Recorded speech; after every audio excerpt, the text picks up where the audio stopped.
Hello, everybody, and welcome to another edition of Magic Mics, proudly sponsored by Manapool. Manapool.com is a fast-growing marketplace for Magic the Gathering that makes buying and selling cards easy. Their optimizer helps you get the best value when buying cards, and the team is focused on making it a great experience whether you're looking to buy a whole commander deck or selling off some extra cards. Use the promo manapool.com/promo/magicmics to get 5,000 mana. That's $5 for free while supplies last.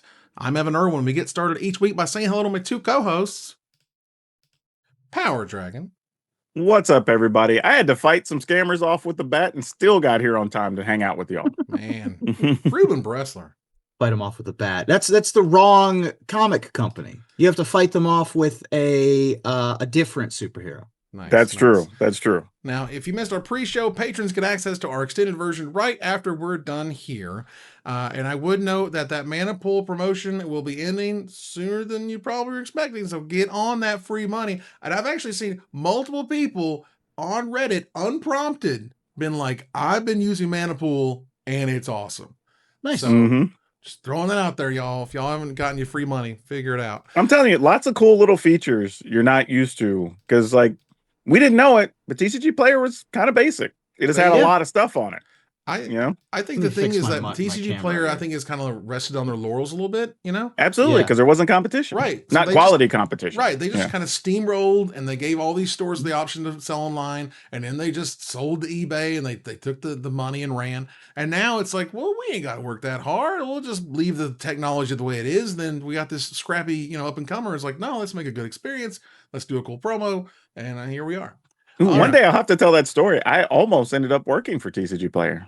Oh, yeah? Ooh. Yeah. That's a story time. Maybe if we have time on the next show or two when news is light.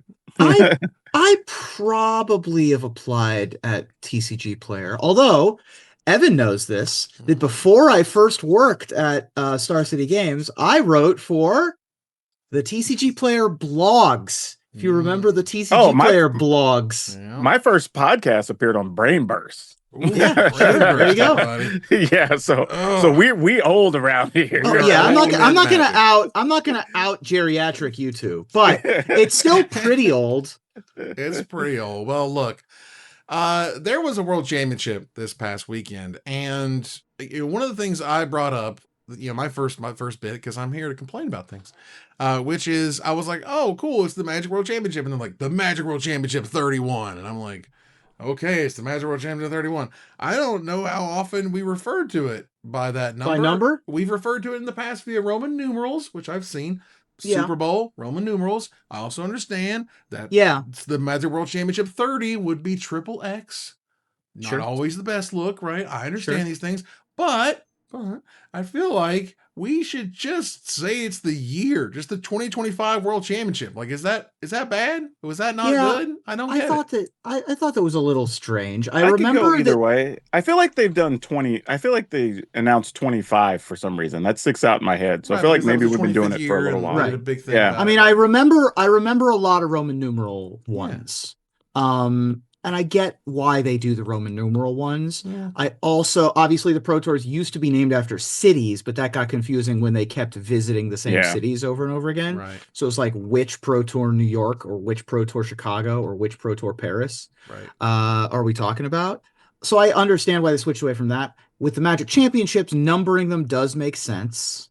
I don't care about Arabic numerals versus Roman numerals, particularly. So I'm good with it. I will say this, though, like being a sports ball fan, right? Like when I think about Super Bowls and I have to think about, oh, that was Super Bowl 28 or that was 32 or where, like it can be hard to kind of place the stuff with the dates sometimes. So you have to try to like remember what teams were in it and whatever. And I sort of feel that way when like it's easy to say, hey, it was the 2025 World Championship. Like, all right, cool. It's easy to remember what sets were out at that time, and you can kind of piece together everything. Whereas if you just say it's 31, we kind of go, okay, I think I can roughly remember what that was at that time. Right. And, So you can also like remember the era at the very least. Like if I say Super Bowl 17, I don't remember exactly which one it was, but I also know vaguely the era. Yeah. But for like the World Series, I want to remember it by the year. Because I'm not going to remember what the 78th World Series champion was. Like, it gets a little unwieldy once you get up to the higher numbers. Yeah, well, it just feels like it's just one of those things where I'm like, I get it, I understand it. I wouldn't like down any heels over it, but I'm like, you sure you would just want to call it the 2025 World Championships, right? Because if we did it by year, I could get on board and I wouldn't be upset about it. I'd also be okay naming it after the set because we aren't repeating set names. So like World Championship, I guess World Championship Avatar is a little loose, or World Championship Spider-Man or something like that. But well, whatever. Okay. So the recent World Championship cards, because the winner gets their own card. Yeah, it has been said their name, Nathan Stour, World Champion XXVIII. Yeah. Okay, so hold on. Why would we not use Roman numerals if you're going to put it on the that's a bottom good of the card? point. If it's going to be on the card, that should be consistent. Just saying, I think that's a little weird, and I didn't necessarily like it. However, I will take something that I've complained about, because that's me, but I will also take something that I absolutely love, because I've definitely complained about this previously, and they did a kick-ass job with this trophy. This trophy looks so good. Trophy is sick. Dude, this is the best Magic trophy I've ever seen. It's a fantastic I literally, it's not close. Because I'll say this. So good. The one thing I feel like I've never gotten in Magic was a plaque or a trophy from a big event, right? Where Grand Prix, whatever. And most of the time, I'm like, it sucks I don't have one, but whatever, right? That time has passed. But I saw that and went, I would want that. Yep. like that, like when I've ever wanted a trophy, that one's the one. Like, don't get me wrong, the other one with the Planeswalker symbols, all right, whatever. It's fine. But this is cool. Yeah.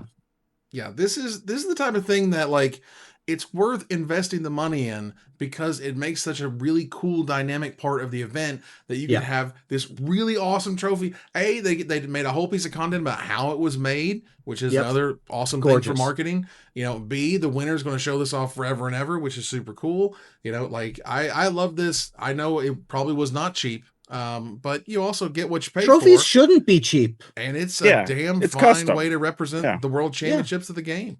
This is by far the best looking trophy Magic has ever had. If you're not going to stick with a cup, which I think that cups are fine, they harken back. They harken back to Roman tradition when the winners were given olive oil or wine or something.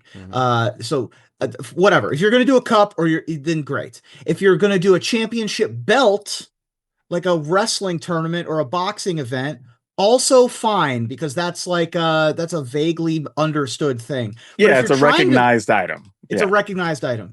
But in general, we can't replicate sports ball trophies. We can't, there's not an object we can put at the top, like a football or a basketball or a soccer ball, that is really going to threaten or encapsulate what Magic is, because that's not what we have. And so the other way to go is something super different, super iconic. Like the Indianapolis 500 trophy has like those fanning raceways, flags, whatever, the little flags and stuff. This is that. This is finally, they were like, what is Magic known for?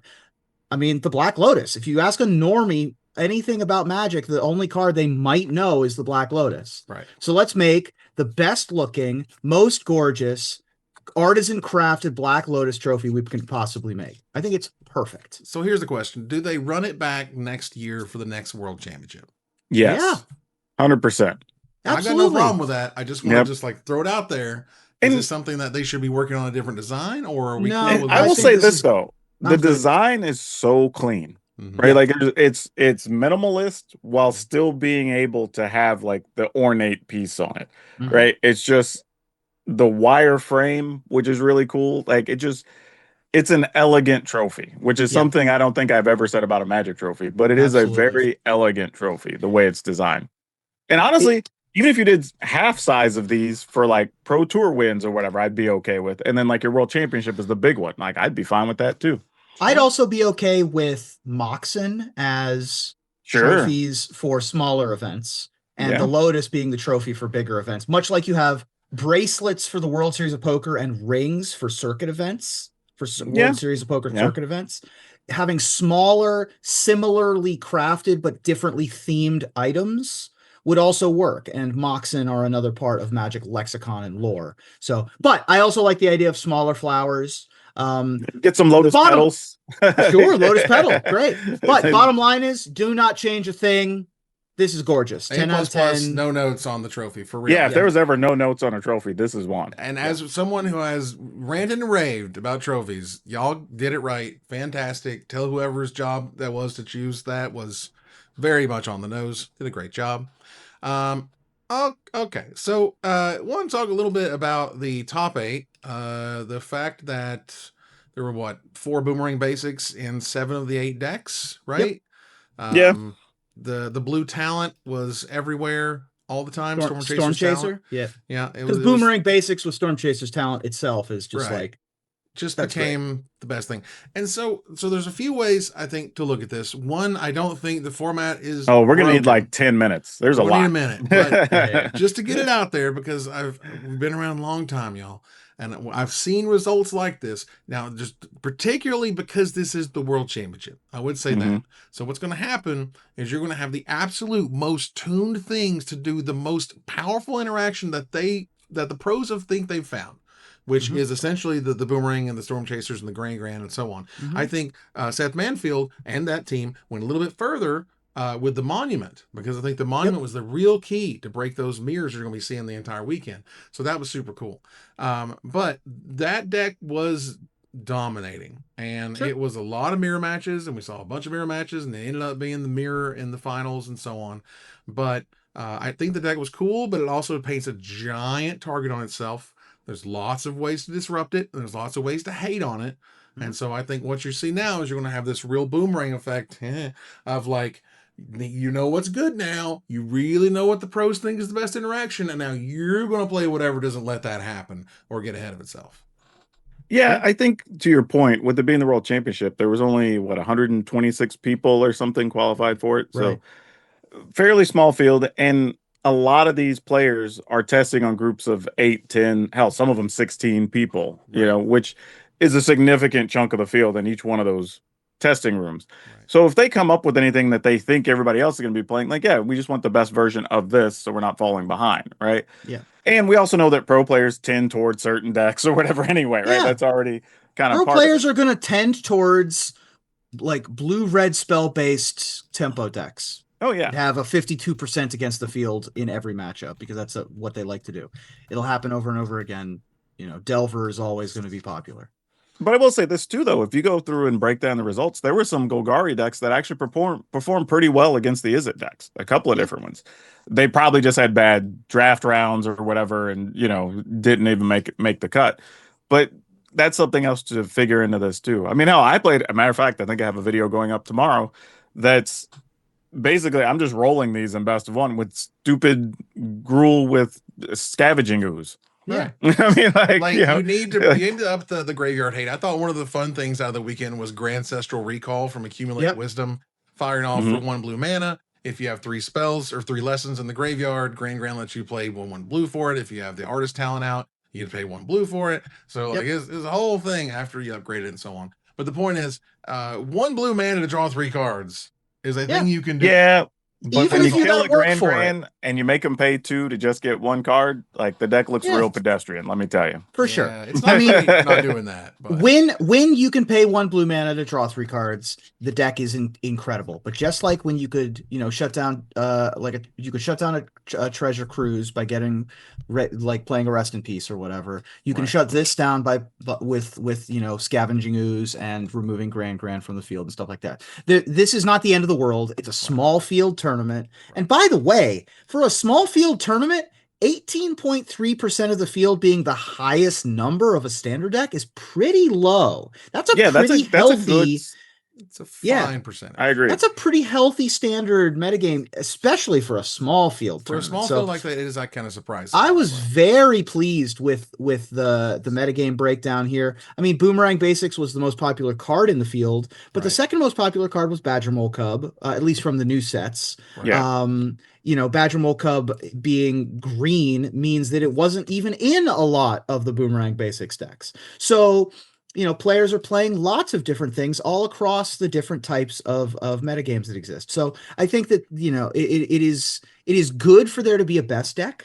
I think it's nice when a deck emerges as the winner of the tournament, especially one that is tuned for the mirror. That's fun to see develop. And so over the course of the tournament, we saw these lessons decks having mirror matches, and then the deck that had the monument in it turned out to be the one that was taking over these mirror matches and being able to outperform and make it all the way to those final rounds. I think that's cool. I think that's fun, and I think that's healthy for a metagame. So I'm excited for the metagame by the results of these tournaments. Yeah, I would say too, throw in the fact that these decks looked even better than they were because you knew you were going to have a lot of mirrors, right? Those mirrors don't have a lot of counter spells. They don't have graveyard removal. They're not playing anything to get rid of artifacts or enchantments outside of a bounce spell, right? There's really nothing there. So that was kind of one of those things that made watching the matches a little weird because you sort of knew, okay, well, once we reach this state, this is how it's going to progress because the interaction's kind of minimal even after sideboarding. So yeah, I think you'll see these change a lot. They'll evolve a bit. And the metagame's obviously going to shift around this, with this being the Is It decks being the focal point. Basically, run graveyard hate.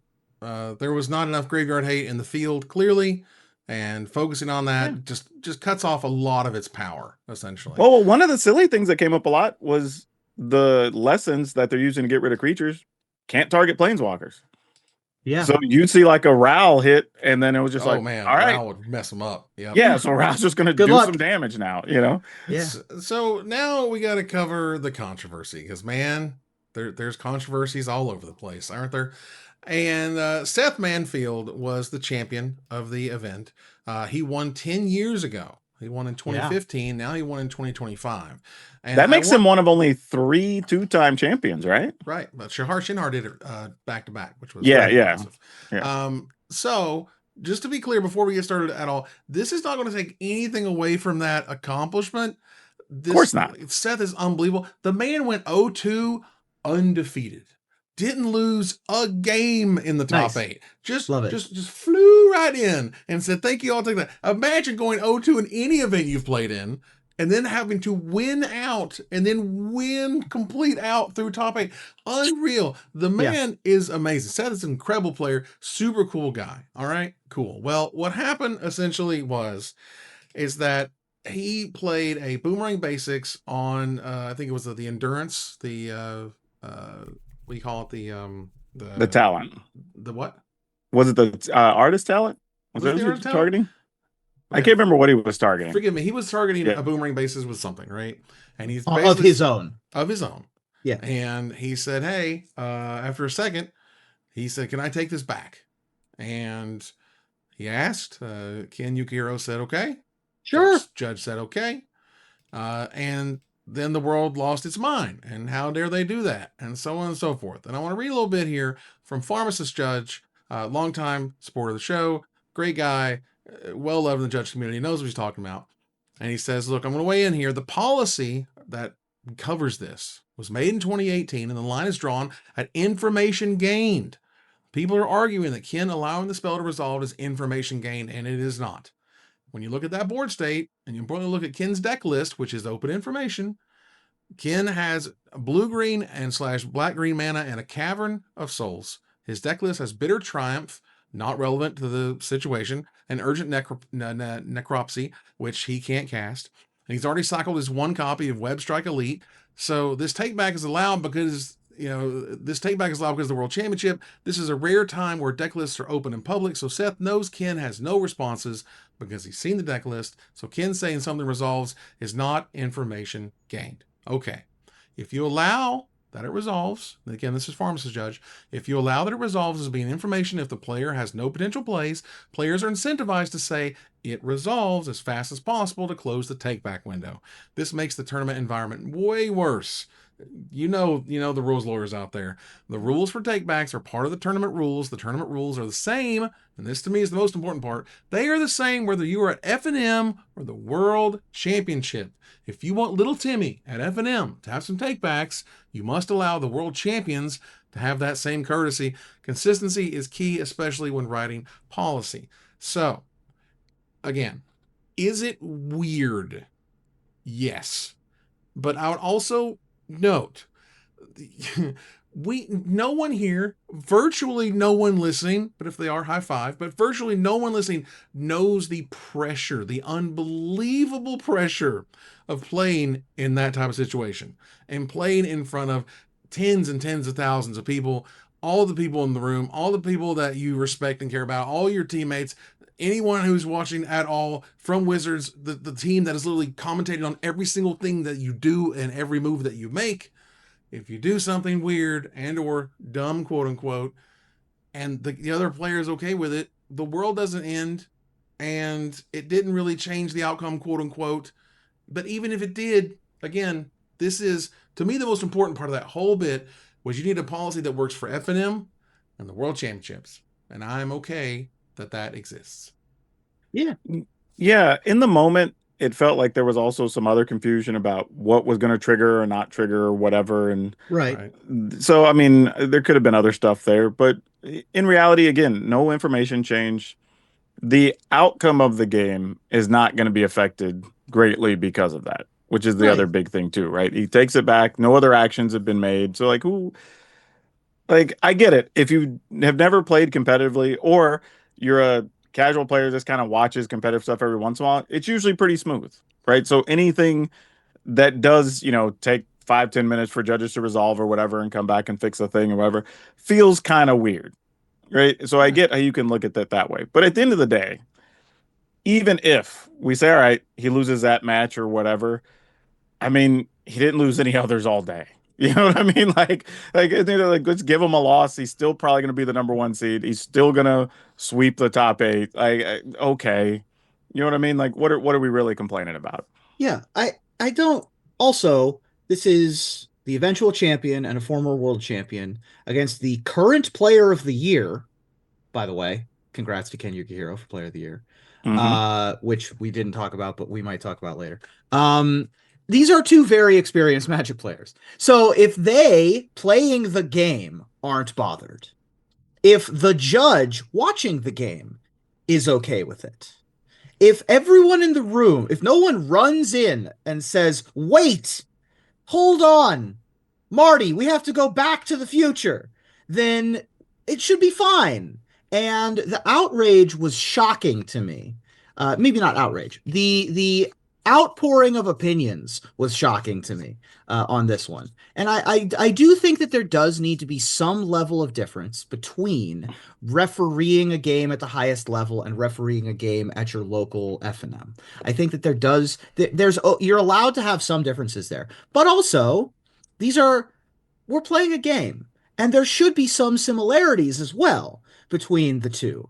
And if both players understand at the highest level that they're speaking the same language, that nothing is changed, nothing is gained, nothing is lost here, and that Ken's good with it and that Seth is good with it, like, what's the problem? I think, go ahead. Here's where I'm at, and this is interesting because someone had noted on YouTube, does it open the door for bad actors to exploit the rule? And here's what's different. Here's what's wild, and here's what a lot of people don't understand about the top levels of Magic, the super echelon. We're talking like the 1% up there, the LSVs, the Yukuhiros of the world, whatever.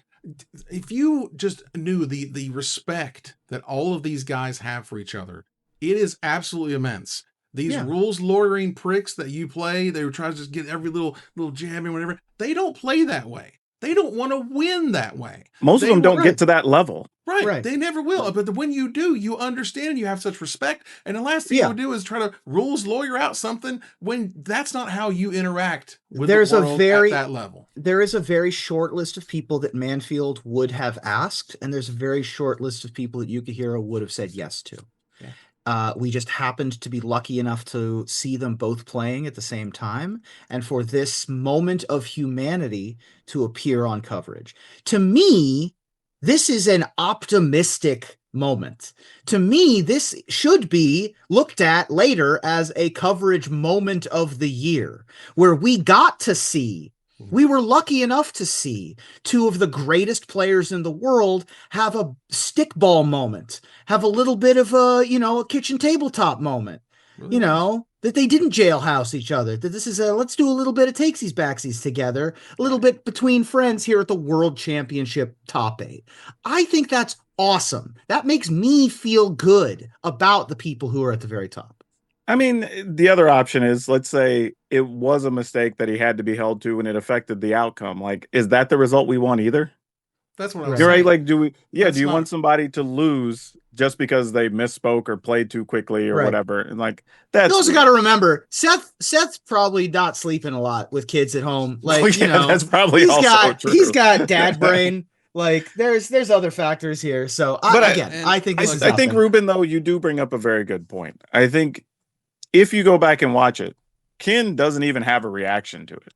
You know, like he's like, yeah, that's fine. Like, whatever. Judge comes over, fixes the game state, and he says, all right, cool. And they keep playing Magic, right? Right. Now, look, if he even looked uncomfortable about it, or was like, you know, if or he a moment's hesitation, Judge, like, we're just like, or wait. just a shaking of the head was all it would take. There was nothing. So, like, if his opponent's cool with it, understand that his opponent is the player of the year. Right? He understands how to play Magic. He knows what the rules are. Like, if he has no issues with it, then why should the rest of us? Right. Again, I there is just like this certain kind of, there's like this club, there's this brotherhood, there's this feeling when you get to that top level of just mutual respect of, again, and if he had in any way just like went, like, you know, Seth wouldn't have said another word. It wouldn't have been a big deal. But again, they're not trying to rules lawyer out at those levels. They're not. Right. They don't want to win that way. They don't want to act that way. They don't want to have that kind of reputation. Like, well, think about it though. Like, if I'm in Ken's seat, let's say it does go the other way, and I end up winning. You know, and I win the tournament, whatever. Now you have people going, well, yeah, but if you would have just rules lawyered, I don't think so. I don't think that anyone would have batted an eye if Ken said no. I think that if Seth said, "Can I take this back?" and Ken said no, Seth would have been like, no. But I'm just saying, if I'm Ken and Ken's seat, that's always a thing there. Of like, what would the outcome have been? Oh, sure, right? Like, would it have been different? But this way, if you win, you say, "Hey, I played the best and got the best." Sure, you know. I was, you know, as someone who has watched and hung out with these types of competitors before, nothing surprised me in that interaction. Absolutely nothing. This debate was about mutual respect and you're not worrying about it because these guys know how to play at that top level and know what it means to them. All right, let's move out from the first pick. Before we move on, I want to touch on Ken Yukuhiro. Yeah, please. Ken Yukuhiro winning player of the year. Big congratulations to him. He's obviously been a pro for a very, very, very long time. For sure. He you know, I got to know Ken when he visited Vegas. He actually stayed at my apartment with me and my roommates at the time. This was Ken. Hold on. This was Ken, Saito, and Yuya. I want to say we're all on a trip together, and they stayed at my house one time. And I every once in a while when I saw him at the World Series, I would say hi and things like that. So it's not like we're close friends or anything, but he's always been a gem of a person. He's always been a nice guy. So congratulations to Ken Yukuhiro. I have just a small amount of knowledge of him, but a huge amount of respect. Yeah, and Yuya, unfortunately, someone mentions, you know, they think that one of the bad actors and cheaters was in the Hall of Fame. Yeah, they almost got there. I almost got there, but that's the downside is that when you do have this culture of trust and understanding, and then somebody breaks that culture of trust and understanding, not just in Magic, that's everything. And it's hard to climb out of the hole. That's right. All right, let's move on to the first pick here. To gather the townsfolk, thanks to our sponsor, Mana Traders, the best tool to enhance your Magic online experience. Use the code MagicMikes_4CI for 10% off your next subscription with Mana Traders. Tell them we sent you. We appreciate them sponsoring the show. And so this week we got to see a whole bunch of Marvel Superheroes preview. And I don't know how many times I can go around this wheel of how Wizards promotes their products and how Wizards has to show off certain products at certain times so that, or, you know, so that distributors and large retailers can figure out how much they want to invest and or order from the set and so on, things to get them excited about what's interesting about the set and so on. And so they're just like, why is this here instead of Lorwyn? And it's like, how we've done this a long time. And I feel like there's people who should know better who are complaining about these promotion cycles, but that's neither here nor there. Point is, they unveiled some cards, and they unveiled one of the things that is just going to just break my heart in so many ways, which is using incredible comic book art for these amazing reprints, and we're never going to see it on Arena, and we're never going to see it on Magic Online. and my heart just snaps right in two. Let's look at some cards here from Ephemerate, which is awesome. Dig Through Time with Kang on there. Harbinger of the Seas with Namor, or Namor, if you will. Namor. Lord of Atlantis. Namor, if you... Yeah, exactly. There you go. But the sickest one, the one that really gets me, is the Extinction Event with the Snap. Extinction Event with the Snap is Dude, probably the best one. I think the Chaos Warp is sweet. The Chaos Warp is also sweet. But the Extinction Event being you choose odd or even is, oh my God. From a card text perspective, Extinction Event is definitely the best one. From an art choice perspective, there's 3 or 4 or 5 winners here. Extinction Event's a great one. Chaos Warp's a great one. I'm partial to the Horn of Greed because the Doctor Doom toot is a big favorite of mine from back in the day. I love all of the heroic interventions, but specifically the one of them in the cave with them popping out together is one of my favorites. I think actually that's from is that from Secret War? Yeah, where that came from? Yeah. Like that, yeah. Secret War. So I think that there are very few places that have as deep of a well as Final Fantasy, as Marvel, the history of Marvel comics. They're gonna have their pick of the litter here, Oh, I said that when they announced it, when we found out it was Marvel Comics and not the Marvel Cinematic Universe, because I was like, oh, you get way more runway with the big time. Marvel Comics license. Because every B, C, D list character is available. All the history from the last 70, 80 years is available. Like, you have so much stuff you can do with this. Like, it's genuinely endless. Yeah. And actually, I just realized part of the reason this announcement probably came out, there could be a cross promotion thing, because I think this week or next week they're supposed to also be putting out the next trailer for Doomsday. I think. So well, that's why might be part of that whole promotional cycle. Sure. I'm pretty sure that's why we got Marvel stuff this week. Yeah.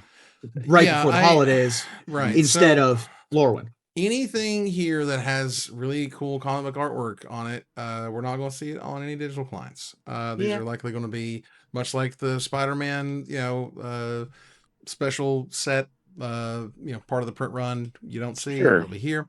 It did get to show us some of the Commander stuff, which features Invisible Woman and Mr. Fantastic and Human Torch and the Thing, and they all have this stuff where you can pay the mana that they are, I guess, all non-black mana. And then you can do something super cool, which is rad. So that's cool, sort of in the Commander sense. Let's note, what is the Commander set symbol? It's a M with some panels next to it. What is the main set symbol? I think it's a book. Yeah, but yes, it's a book with an M on it.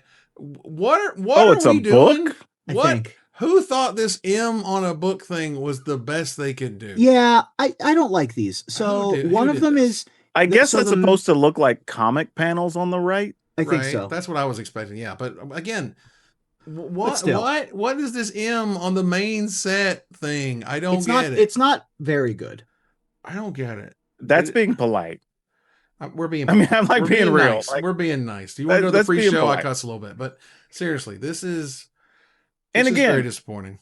I know their employees there, and they take pride in coming up with the cool set symbols. For sure. So I don't know what happened. Because, again, you could have just done the large brick Marvel M. Yeah. We were talking about in the pre-show. You could have done like a silhouette of Stan Lee's face, which is like the glasses and the mustache. Oh, right? I would have loved that. Right? You could do that. Yeah. We talked about Captain America's shield. Would have been a good one. We could have done something. Right? Yeah. We could have done Avengers something to represent comics. Avengers we're talking about cool.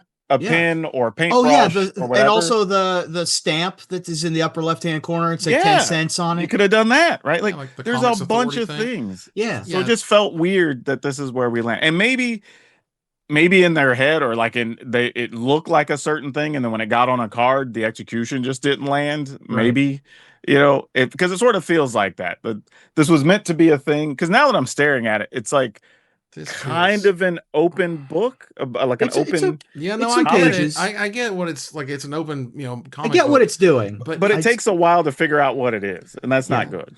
Right. Hey, we got raided by Jamie Topples. Yeah, thank you, Jamie. Hey, Jamie Topples. I was going to raid you, but you're here, so all right. All I'm saying is these cards look cool, and we'll move on. But actually, I want to point out something too, because I did a quick review of these, and somebody pointed out something in the artwork. Oh, actually, weird. I just noticed the Fantastic Four, all the characters lean the same way, and they all have like a weird striky thing going on in their artwork.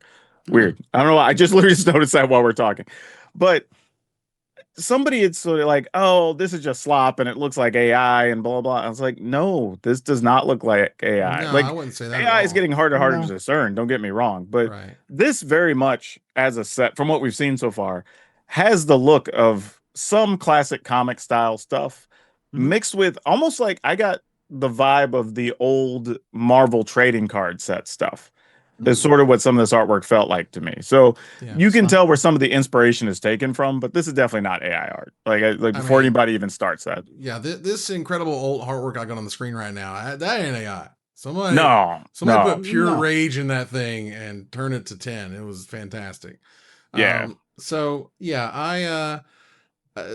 that out of the way, I don't like that at all. But I would say I like a bunch of these designs. I think Dr. Doom making Doombots, fantastic. Perfect. Yeah, great. Super awesome. I love Captain America getting the shield counter. Makes perfect sense. I love Sentry making the void that your opponent gets, because it's to fight against the void, but all you have to do is bounce it, and you got a super cool undercosted creature. So like, there's some cool stuff here. I'm just like, I love Quicksilver showing up. I mean, my God, we got World War Hulk. Yeah, dude, that's I'll awesome. say this. World War Hulk with a dramatic entrance text is dope. Well, yeah. Also, I love that. Love it. What I like about this is that, again, you get the feel already that they got comic book fans in R&D to work on this, because there's definitely some deep, like the Thunderbolts conspiracy is kind of a deep cut thing, right? That if you know the storyline and you get it, you're like, oh, this card's perfect, right? Otherwise, you're just gonna go, oh, this is a sweet card, I might play with this, right? But I like that, hey, we're not just doing the obvious things. We're going in one step deeper to try to find mechanics that are resonant of the history, of the characters, of the stories. And that, I think, is what's going to be what helps the set sell. Yeah. Yeah, that's my sort of concern, was that we talked about this pre-show of, the coming of Galactus. That is awesome. I love everything this card is doing. This saga is rad. It does super powerful stuff. It makes a 1616 legendary elder alien creature token. Let's go. Like, that is fantastic. And I just feel like, how much are we going to lose when we move to generic whatever Omen Path stuff? I don't know, but I hope it at least halfway lives up to what we're seeing here. Which means Eldrazi are basically as big as Galactus. Yeah. Which, but to have these like really cool versions based on comic book panels, like this Captain America based on the cover of a classic issue, just all this stuff. It's just, man, it's so rad. And I don't know why they gave up not having it online, but I wish they had. So my guess is it's some type of contractual money deal. Is Galactus being a 1616 an Earth 616 reference? That's a good question, but I'll take it. I think that's cool. Maybe. I'm trying to think of like why it's a 1616. Like that was the I hadn't really thought about that. Why is that 1616? Yeah. Yeah, that's what I got. Also, Elder Alien is a cool creature. Elder Alien is great.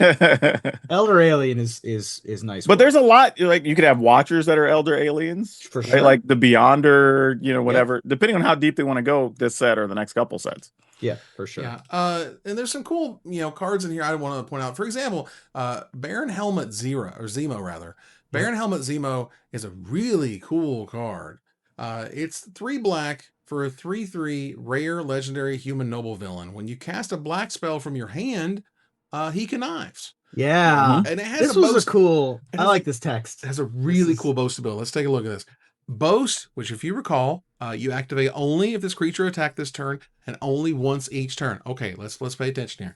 Exile any number of black cards from your graveyard with 15 or more black mana symbols among their mana costs, : This does not say at sorcery speed. This doesn't say during your main phase. You can do this as soon as you attack, if you have them in your graveyard. And then it says, : Copy those exiled cards. You may cast up to 3 of the copies without paying their mana costs. Removal spells showed up. Okay. Removal spell, giant monster. Removal spell, planeswalker, giant monster. Sure. Whatever you lined up we can instant speed as Giants, soon as you attack. 6/6 demon necromancy, and I say you just play a couple of these in the decks that are already playing like Supreme Spider-Man or whatever with Cavero Reanimator, because you're like, I'm already filling the graveyard. Like, just play this thing down, get me a demon and a Valgavoth. Right.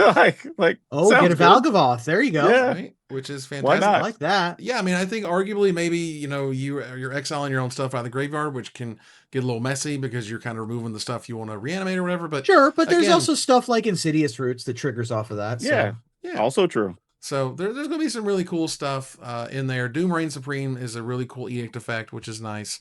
There's going to be some digging into these cards, I believe. And so the designs, I think, look really rad. Yeah. It's just the comic book stuff is going to tear me apart. As a 90s comic book kid, man. Yeah, I get you. It hurts. I mean, I was never really a Marvel guy growing up. Like Marvel, I mean, it must have skipped and passed me, because Marvel was not it when I was Spider-Man and X-Men.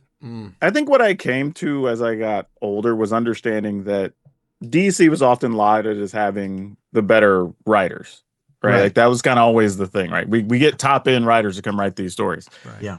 But the thing about it for me was Marvel characters, because when you compare the two brands, so many of the characters in DC are alien in some variety, right? Wonder Woman's from an Amazonian imaginary planet, and Green Lantern gets his power from aliens, and Superman's an alien, and whatever, right? Except for Batman, basically. But in Marvel, everything is relatable, right? Spider-Man's just trying to hold down a job, man. Right. Like the X-Men are effectively dealing with racism. Iron Man's an alcoholic.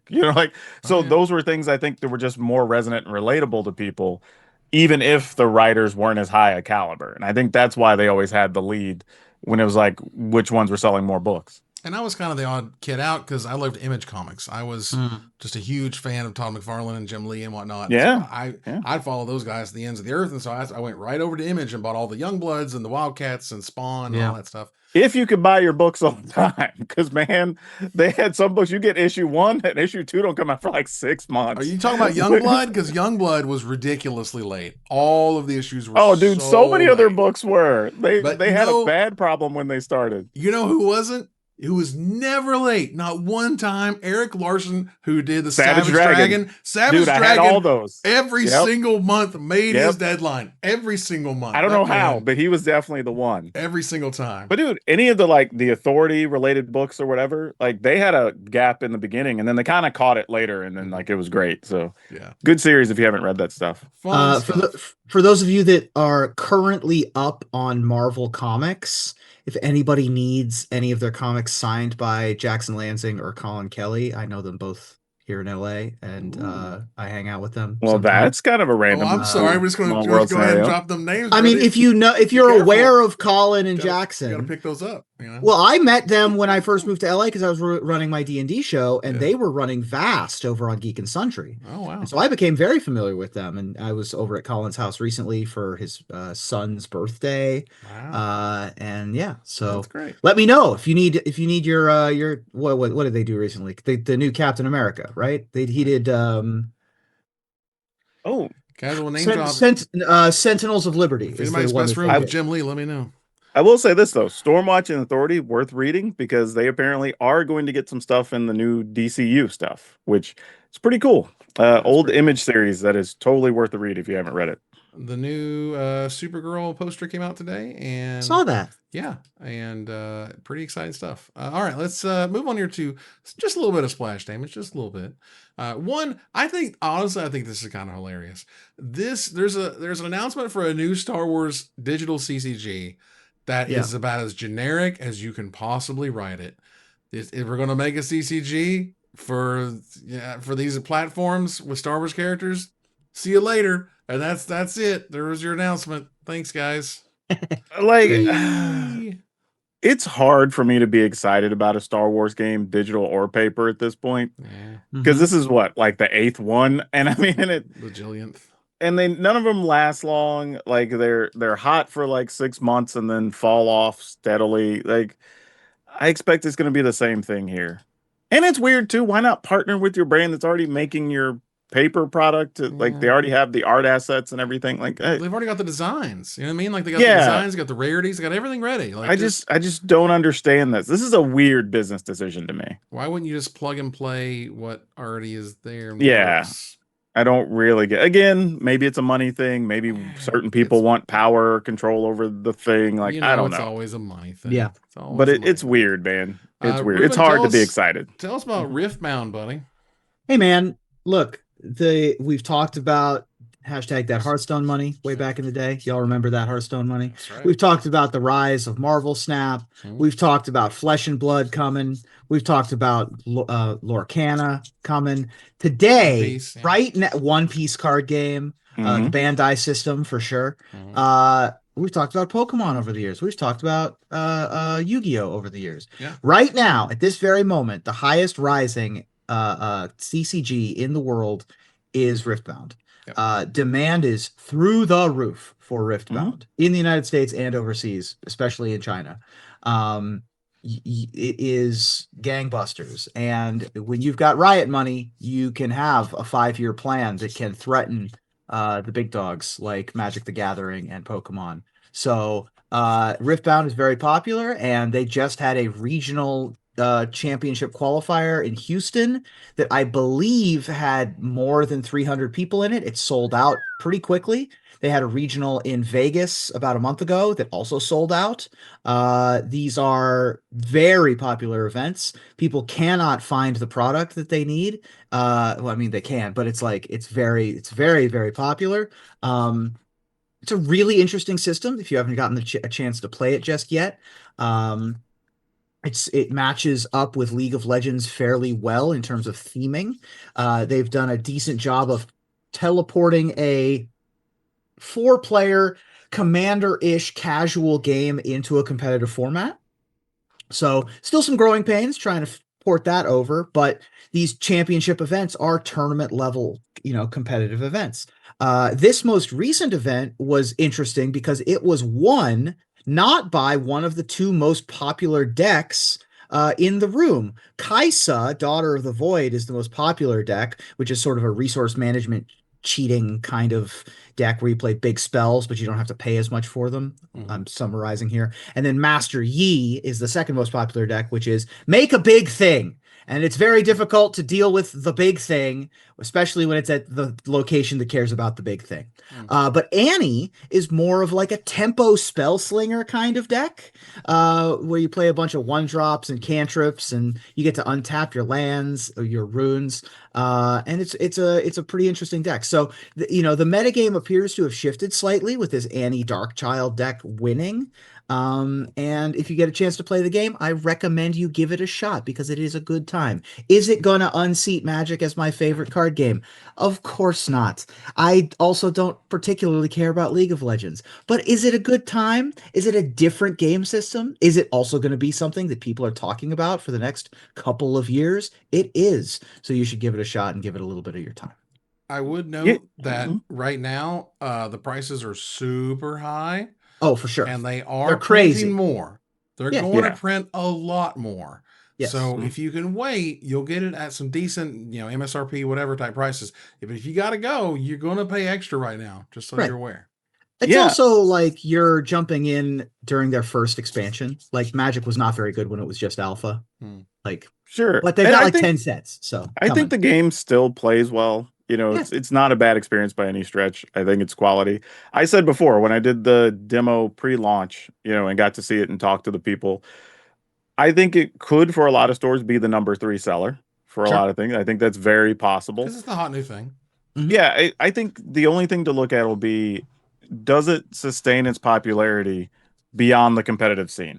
Right. It's because so many games have tried that recently. We've seen them come out. People want to qualify for the big tournament. Some thinking, I'll be first to the post, get ahead of everybody else, get the money, whatever. Well, yeah, they cater the sharks, Yeah. And I feel the thing is, go ahead. Every game that's sustained long term, where we're talking 8 years plus, has a big casual environment. Hell, I'd say even for 5 years plus, has a big casual environment. Right.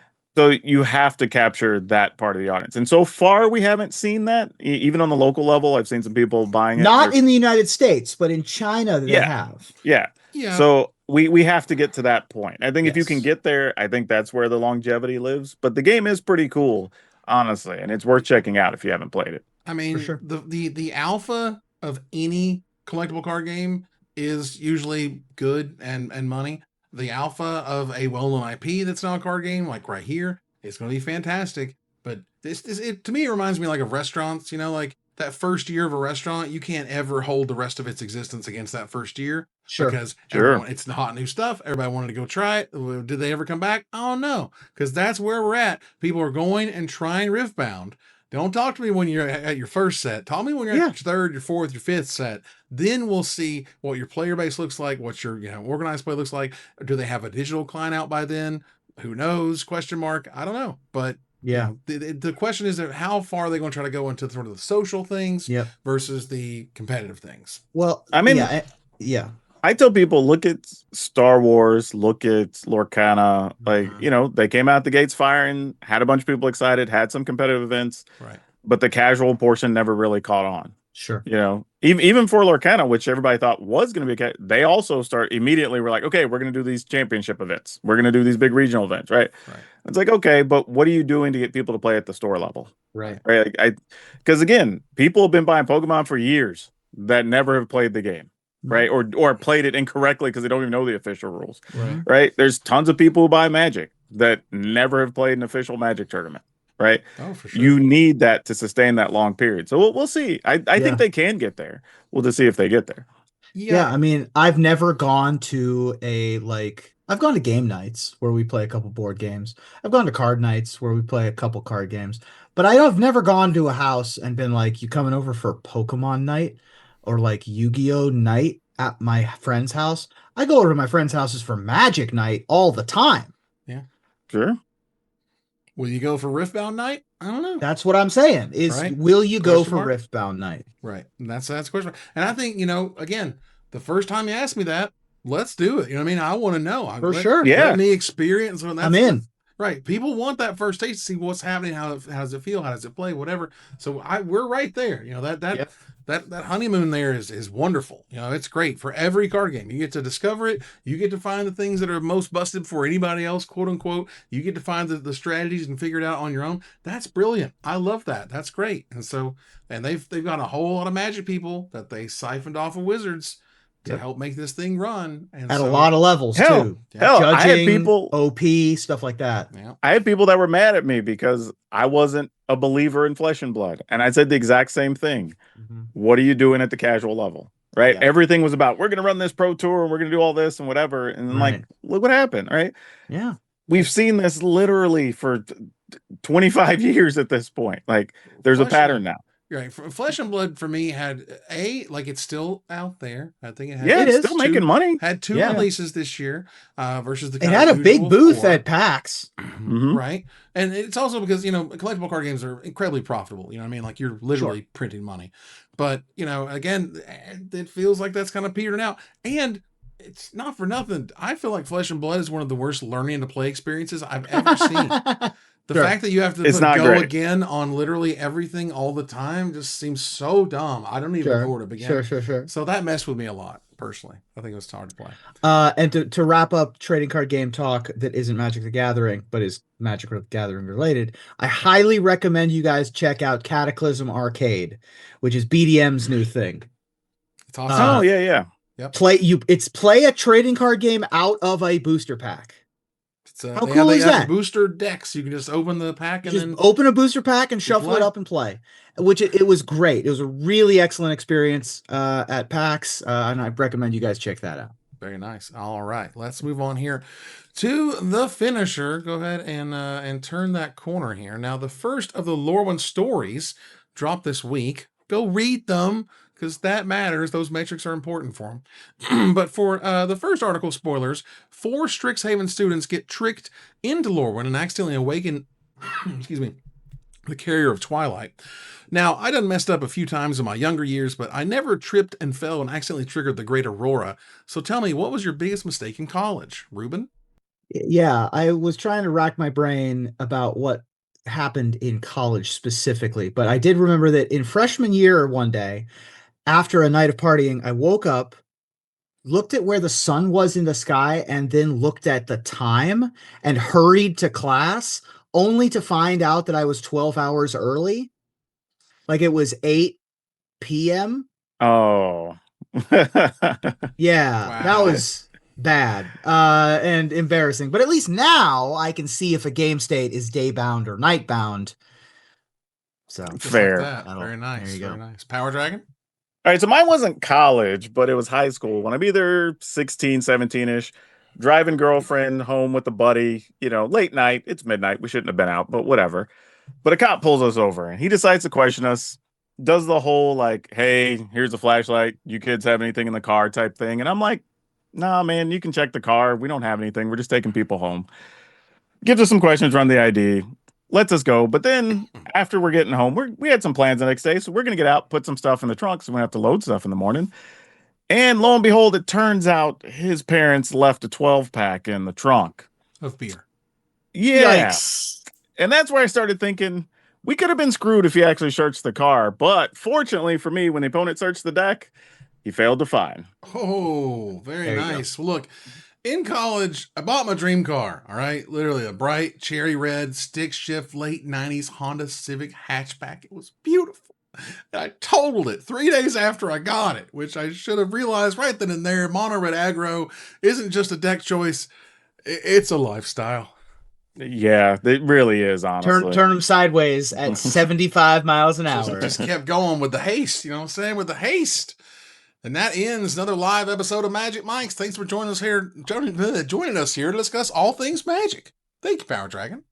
Hey, it's always good to be here. Don't get scammed by people on the internet, and go get money that's not a scam from Mana Pool. Let's do it. Thank you, Ruben. I clicked my mute button for no reason. Hey, everybody. Thanks for tuning in this week. I really appreciate you guys showing up. Thanks, Jamie, for the raid. And join us for our Avatar watch through, and then join us here again next week. Yep, on Tuesday, check out some Avatar with us. We appreciate you guys.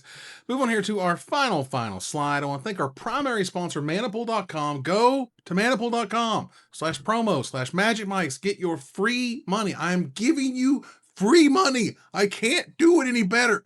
Our co-sponsor Mana Traders, my co-host Power Dragon and Ruben Bressler, viewers like you for watching or listening. Follow, like, tweet, favorite, share, subscribe. Do everything social that tells people we exist. Catch us on our exclusive member Discord, subscribe to our Patreon, watch us live on Twitch, join us live or taped on our YouTube, or follow us on Blue Sky, or join us here next week, same time, same place, for another episode of Magic Mics. Good night, everybody.